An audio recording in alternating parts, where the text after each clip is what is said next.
Hi guys, welcome back to Future Dimensions 360. In today's tutorial, we will be learning about useFrame hook. We had talked about a bit useEffect hook and useRef hook in last two tutorials. useFrame hook is actually a part of React 3.js Fiber or React 3 Fiber. So we will be importing useFrame hook. Let's learn a little bit more about useFrame hook. The useFrame hook in React 3 Fiber hook is very useful if you want to execute code before every rendered frame. Okay, any kind of animation is going on or any frame changes is going on in 3D.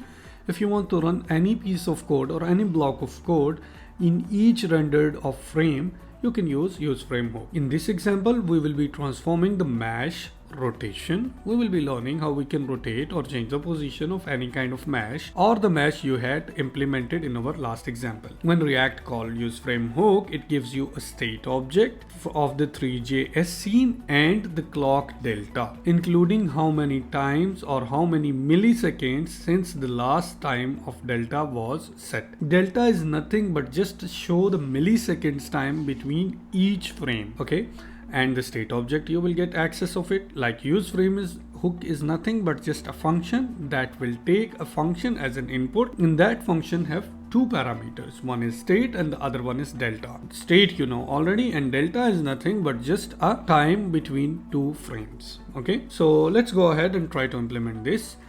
Simply what we have to do here is we have to import the useFrame hook from React 3 Fiber library. We will not be needing useEffect hook because we're just doing log for that. Let's remove this one, and simply useFrame hook will allow us to change the rotation of our mesh. Which mesh? The reference belongs to this mesh or the box.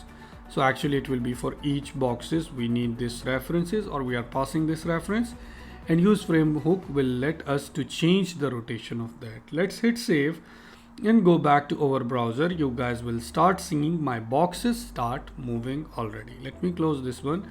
You guys can see the boxes are moving now or rotating now. Okay, let me, if I can move out this delta, if I don't want to use delta, I can remove this, and I don't need these variables as well. So you guys can see the rotation is very fast now. Okay, if I will go back, I will put back delta, and I will be needing this state variable also. I remove the underline to state. So how we can do that?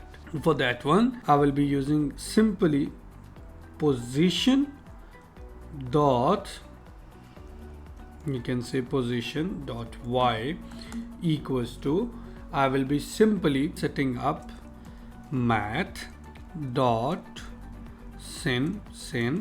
Okay, inside that one I will be using state dot, from state I will be taking clock, and I will say get element get elase time, 1 second, clock dot get ELA PSED and time.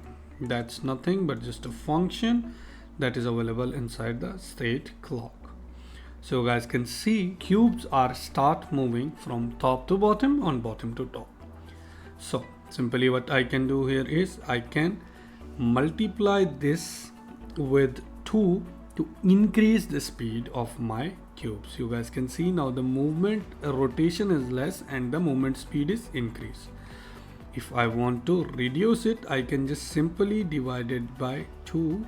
So you guys can see now the speed turns back to half of the normal clock speed. So this is how you can change the positions of your mesh as well. If you wanna change the wireframe to false, like you want to make it to directly render cube to see, you can see this is the direct cubes that is filled up with the color that we had passed. If you want to change the color to, let's say, any let me do it D3, let's hit save and go back. You guys can see the color is changed. So this is how you can play up a bit by using colors, by using frames. Let me close wireframe as well, and I don't need to change the position in my case. I will go back, and here also I'll make it underscore. So this is what we need with using useFrame hook. I hope you guys understand useFrame hook in detail. What useFrame hook is actually, it will allows you to run up a piece or block of code on each frame. And this useFrame hook will give you an access to your state variable and the delta. Delta is nothing but just a time frame between the two frames. So I hope you guys understand it. In case of any question, any query, you can comment us. You can reach us to our mailbox as well. Please don't forget to like and subscribe our channel. I'll see you in the next one. Until then, take care and goodbye.